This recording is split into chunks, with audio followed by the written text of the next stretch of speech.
I hosted my in-laws for a week while my husband was away.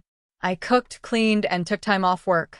On the last day, I found a list left on the counter, rating me on wife skills. I was scored a 4 out of 10. My husband laughed when he read it. So, I wrote a list of my own. Matt and I have been married for 6 years. We live in a quiet neighborhood just outside Denver. We don't have kids. We both work full-time. I work from home in software support and he's in sales. He travels a lot. At this point, I'm used to managing the house when he's gone. No big deal. So when he told me he had a 5-day conference in Phoenix, I figured I'd catch up on work and maybe finally repaint the downstairs guest bathroom. That was the plan. Until his mom called. She said they wanted to swing by while Matt was out of town, her and both of his sisters. Just for a few days. Her tone was sweet. "We haven't spent time with just you in so long," she said. "Would be nice to get some bonding in." Your family. Part of me wanted to say no. I had deadlines. I needed rest. But I've been trying for years to win them over. They've always kept a polite distance. I figured maybe this was a step forward. I said yes. I took 3 vacation days. I deep cleaned the house top to bottom. Windows, oven, rugs, the works. I even got the carpet steam cleaned because I knew his mom was sensitive to smells. I grocery shopped and meal planned for the whole week. I moved all my clothes out of the second closet so the sisters could unpack. I stocked extra wine and bought their favorite snacks. I even scheduled a day trip to Boulder, lunch, shopping, and a scenic drive back. I tried. I really did. They showed up on Saturday afternoon. The tension started immediately. His mom walked into the kitchen and said, "Oh, that smell. You're still using that lemon cleaner?" His older sister looked around the living room and asked, "Did you redecorate? It used to look more cozy." His younger sister didn't even say hi. Just asked for the Wi-Fi password. That first night, I made a big welcome dinner, grilled salmon, wild rice, roasted Brussels sprouts. His mom took 2 bites and said, "I guess some people like it dry." Then she handed her plate to me without a word and went back to her wine. I laughed it off. Sunday, I made a big breakfast spread, eggs, toast, pancakes, fruit. His sisters wandered in around 10, looked at it, and one said, "Oh, you made all this? We were going to go to that cafe down the street." They left me to clean it all up. Every day was the same. I'd wake up early to make breakfast, serve coffee, clean up after them, then try to smile while they ignored or nitpicked everything I did. One night I made lasagna, homemade noodles, slow-cooked sauce, garlic bread, salad, everything from scratch. They barely touched it. His older sister muttered, "Not like Mom's." The Boulder trip was a disaster. His mom spent most of it making passive-aggressive comments about how I seemed stressed and that maybe I wasn't cut out for all this hosting. His younger sister asked me, at lunch, if I was still trying to get pregnant. We never even told them we were trying. By Thursday, I was drained. I was sleeping 4 hours a night, my back hurt from being on my feet cooking and cleaning, and I hadn't had a moment to myself. But I still kept going, because that's what I was taught to do.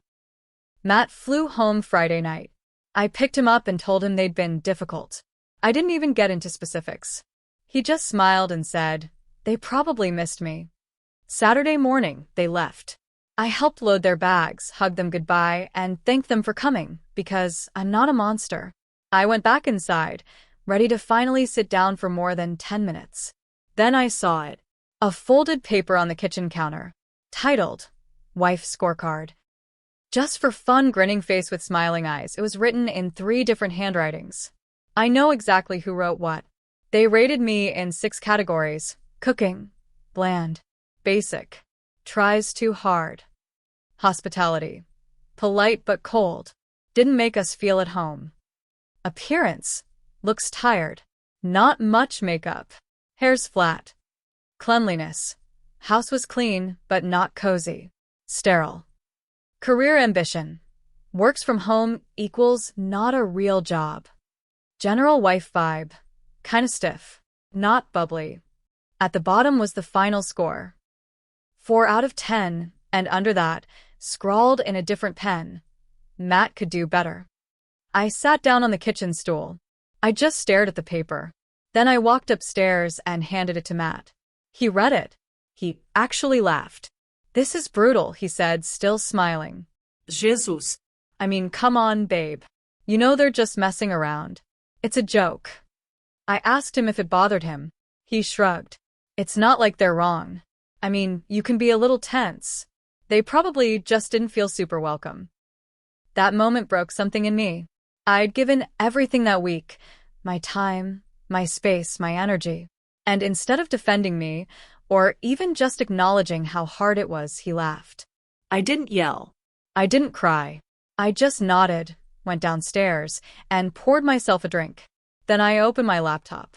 And I made a list of my own. Husband scorecard, not for fun. I sat at the kitchen table, still wearing the same clothes I had cooked breakfast in that morning. My back hurt. My head was pounding. And my husband was upstairs watching football like the last week hadn't happened. Here's what I wrote. Husband scorecard, not for fun supportiveness. 2 out of 10 you watched me bend over backwards for your family, and when they mocked me behind my back, you laughed. You didn't ask how I was doing. You didn't thank me. You didn't defend me.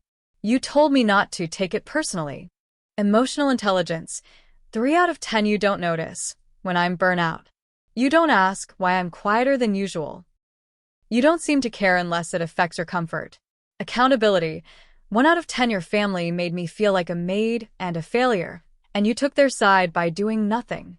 Worse, you implied they might be right.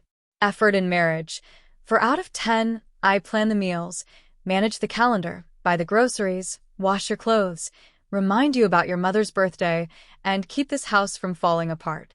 You think putting your plate in the sink is helping. Loyalty. 2 out of 10 when your mom insulted me in my own house, you made excuses for her. When your sister said you could do better, you said nothing. Overall husband vibe. Comfortable. Checked out. Just coasting. Final score. February 3rd, 10 I closed the document. I didn't print it. Not yet. Instead, I printed their list. I folded it back up and slipped it into a drawer, next to our marriage license. That week, I stopped trying. No more home-cooked meals. I made dinner for myself and let him fend for his own. I stopped folding his laundry. If he left dishes in the sink, I left them too. He noticed after a few days. Asked if I was still mad about the joke list. I didn't answer. Just walked away. He brought it up again the next week. Seriously, are you going to keep punishing me for something my mom did? I said, you didn't think it was wrong. He said, it's not that serious. I looked him in the eye and said, then maybe you should have married one of them. That shut him up. But it didn't fix anything. Over the next month, he kept acting like nothing was wrong. He'd try to initiate sex. I'd turn away. He started spending more time at the gym. Longer hours at work. I wasn't surprised when I saw the Uber receipts in our shared account, all of them from the same bar downtown. All from nights he said he was working late. I waited. I kept the list saved. Then 2 weeks later, I got a text from my friend Kat. A screenshot. Matt was at the bar with someone. Not a coworker. Some blonde, maybe early 30s. Sitting real close. His hand on her back. Kat said, "You okay?" Should I say something? I told her not to. Not yet. Instead, I opened my laptop again. And I started planning something better than a list. Something final. He started disappearing for longer stretches. Said he was networking, team building, taking clients out. He'd come home smelling like cologne that wasn't his. One night, I found a receipt in his jacket pocket from a boutique hotel downtown. 2 glasses of wine, room service, and a late checkout fee. He hadn't even tried to hide it. I made copies of everything. Receipts. Screenshots. The scorecard. I emailed it all to myself from a private address he didn't know about.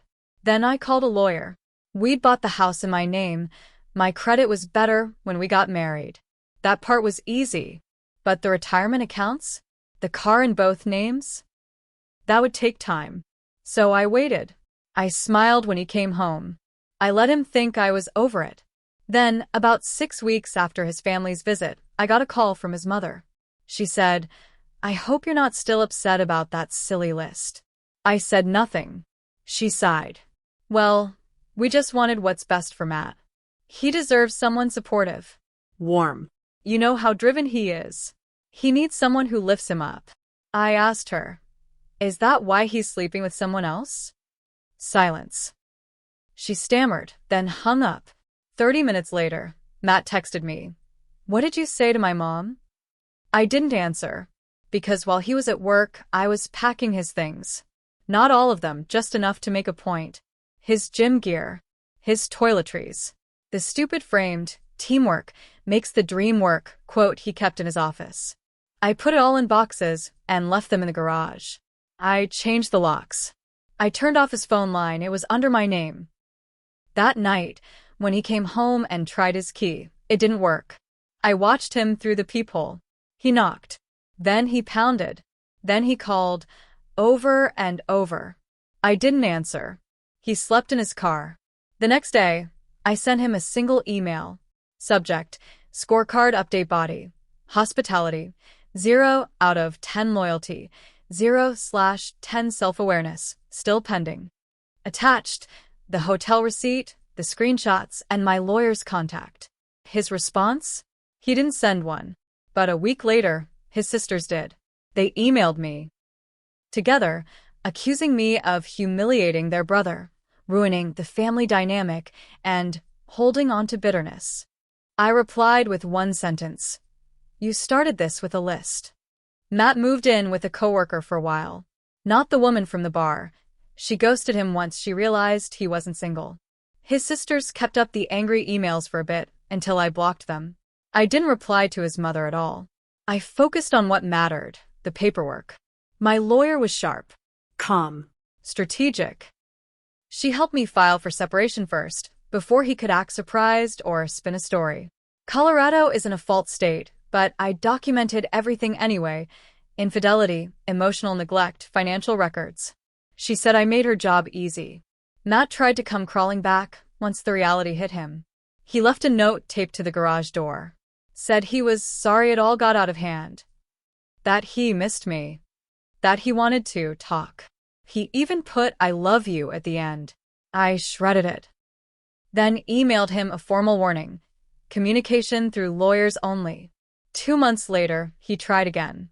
He showed up at my work. Waited in the parking lot. He looked rough. Thin. Tired. Said he was ready to come home. I said, "There is no home. You gave that up." He looked shocked. Genuinely shocked. Like all the years of me being quiet, accommodating, fixing his life, meant I'd never really leave. That's what he never understood. I wasn't weak. I was patient. The divorce finalized 8 months later. I kept the house. It was in my name. I kept my retirement untouched. I gave him the car and the loan that came with it. He moved into a studio apartment near his new sales job, a lateral move he had to take after getting passed up for a promotion. Turns out, cheating on your wife with a client isn't a great career move. I didn't have to make any calls. I just let the receipts sit in the right inboxes. I heard through someone that his mom still thinks I poisoned the marriage. She can think what she wants. I'm not her daughter-in-law anymore. I'm not the unpaid maid, the emotional punching bag, or the woman they got to rate like an Amazon product. You want a score? Here's mine: boundaries. 10 out of 10 self-respect. 10 out of 10 revenge. 10 out of 10 freedom. Off the charts. Let them make another list. I'm not on it anymore.